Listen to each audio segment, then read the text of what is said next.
ভারতের পশ্চিমবঙ্গে বিধানসভা নির্বাচনে প্রথম দফার ভোট গ্রহণ হবে কাল।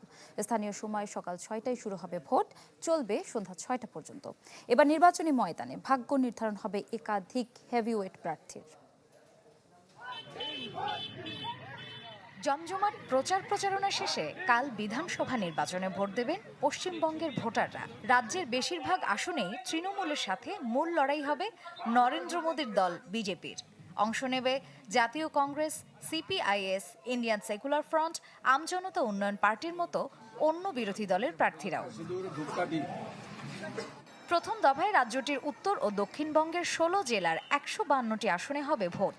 লড়বেন ১,৪৭৮ জন প্রার্থী। এ দফায় ভোটার ৩,৬০,০০,০০০ নাগরিক। সাম্প্রতিক জরিপ বলছে বিধানসভা নির্বাচনে ২৯৪ আসনের মধ্যে ১৮৪ থেকে ১৯৪টি আসন পেতে পারে মমতার দল। ২০১১ সালে বিধানসভা নির্বাচনে প্রথমবার ক্ষমতায় আসে তৃণমূল কংগ্রেস। মুখ্যমন্ত্রী হন মমতা ব্যানার্জি।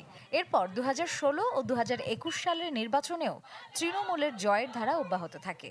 এই নির্বাচনে চতুর্থবারের মতো ক্ষমতা দখলের প্রত্যাশা নিয়ে নায়াসিনামাইড ও স্যালিসাইলিক সমৃদ্ধ লিলি ফেস ওয়াশ যা ফেসের ডেড স্কিন সেল দূর করে দেয় দ্বিগুণ ফাস্টার ব্রাইটেনিং। মাঠে মমতার দলের সিনিয়র মন্ত্রী ও হেভিওয়েট প্রার্থীরা। আমাদের নেত্রী মমতা বন্দ্যোপাধ্যায় কারোর বিপদে ছুটে গিয়ে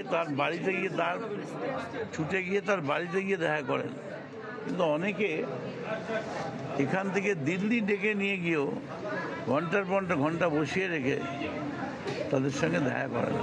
কি করলে বাংলার মানুষ ভালো থাকবে, সেই জন্য এত উন্নয়ন, এত প্রকল্প মানুষকে দিয়েছেন। তো আমরাও জানি যে সেই উন্নয়নকে সাক্ষী রেখে, উন্নয়নকে সাথে নিয়ে আমরা আগামী দিন মানুষের আশীর্বাদ নিয়ে এগিয়ে যাব।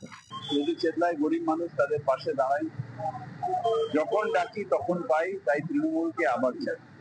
একাধিক জরিপ অনুযায়ী গেলবারের তুলনায় এবার আসন বাড়তে পারে বিজেপির। তবে রাজ্য সরকার গঠন করবে মোদীর দল, এমন দৃঢ় বিশ্বাস বিজেপি নেতাদের।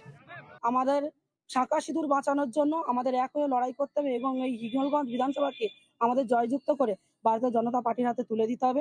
সাধারণ মানুষ এখানে বিজেপিকে নিজের পার্টি মনে করে, সেই জন্য প্রত্যেক ইলেকশনে তারা আমাদের জেতান। এবারে আমরা জিতবো বেশি মার্জিনে আর বেশি ভোট পাবো, এটা আমাদের টার্গেট।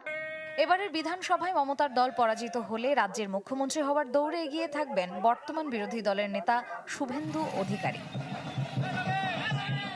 Desk report, channel 24।